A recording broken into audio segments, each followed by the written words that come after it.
미국에서 대학을 졸업하고 한국의 IT 대기업에서 한 10년 정도 근무를 했어요. 회사 생활은 한계점이 있더라고요.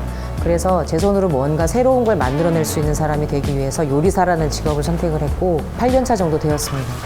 경력도 어느 정도 됐고 조리사 자격증도 한 3개 정도 준비가 됐고 뭐 조그맣지만 총괄 셰프의 경험도 있다 보니 제 가게를 오픈해도 되지 않을까? 창업을 해도 되지 않을까? 라는 생각이 들었는데 어디서부터 어떻게 시작이 될지 모르겠더라고요. 그래서 여기저기 자료를 찾고 있던 과정 중에 인스타그램에서 푸드메이커 3기 모집 공고를 보고 지원하게 됐어요. 키친 인큐베이터의 특성상 고객이 한정적일 수 있거든요. 직장인의 점심시간을 대상으로 영업을 하는 거였습니다. 그런데 제가 만드는 음식은 스튜라는 음식이었어요. 그런 낯설어하는 음식을 한국인들이 익숙하게 생각하는 한국인의 밥상 모양으로 플레이트 구성을 바꿔나가는 게 가장 힘들었어요. 이런 경험은 타겟 고객층을 선정을 하고 상품을 기획을 할 때 가장 큰 도움이 되는 경험이었던 것 같습니다.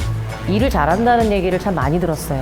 그런데 오너 셰프라는 역할은 일을 잘하는 게 중요한 게 아니라 일이 잘 되게끔 만들어야 하는 역할이라는 걸 배우게 됐습니다. 영업을 시작한 지 한 이틀째 되던 날 쳐낼 수 있는 한계를 넘어서 오더를 받아버린 거예요. 고객들의 대기하는 시간이 길어졌고 그날 고객들에게 아주 호되게 혼이 났습니다. 아, 오늘 나는 장사는 여기서 끝이구나.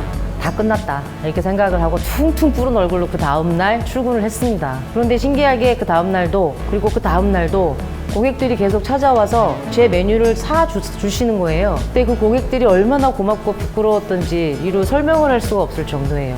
시간이 지나고 나니까 예전보다 많이 나아졌다, 맛이 더 좋아졌다, 저의 메뉴만 먹는 마니아도 생겨나시더라고요. 같은 메뉴를 매일매일 똑같이 만들어내더라도 어떻게든 조금이라도 맛있게 만들기 위해서 노력해가는 거, 그렇게 하루하루 뚜벅뚜벅 걸어가는 게 요리사로서 오너셰프로서 살아가는 길이라는 큰 경험을 했습니다. 고객의 반응을 즉각적으로 살필 수 있다는 게 가장 큰 장점인 것 같아요. 맛이 있다, 맛이 없다, 어떤 건 있었으면 좋겠다, 어떤 건 빼도 되겠다라고 바로 반응을 해주시거든요. 푸드메이커들은 신메뉴 2가지를 개발해야 되는 과제가 있어요. 단골 고객에게 어떤 메뉴가 드시고 싶으세요? 라고 여쭤봤거든요. 매운맛의 크림스튜가 있었으면 좋겠어요 라고 해주시더라고요. 그래서 제가 개발한 게 로제 크림스튜 매운맛입니다. 제가 그 메뉴를 개발하고 나서 매출이 30%가 급상승하게 됐어요. 고객의 반응을 즉각적으로 살필 수 있고 고객이 원하는 거를 반영을 했을 때 매출이 급상승할 수 있는 경험을 할 수 있다는 거, 그게 키친 인큐베이터 안에서 느낄 수 있는 가장 큰 장점 중에 하나라고 생각합니다.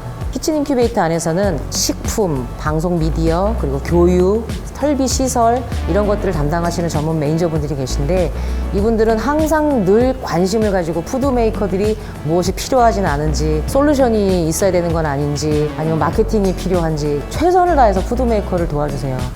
저처럼 창업을 위해서 우뚝 서야 되는 사람들한테는 관심과 배려심을 가지고 끊임없이 도와주려고 노력하는 분이 계시다는 건 가장 큰 장점 중에 하나죠.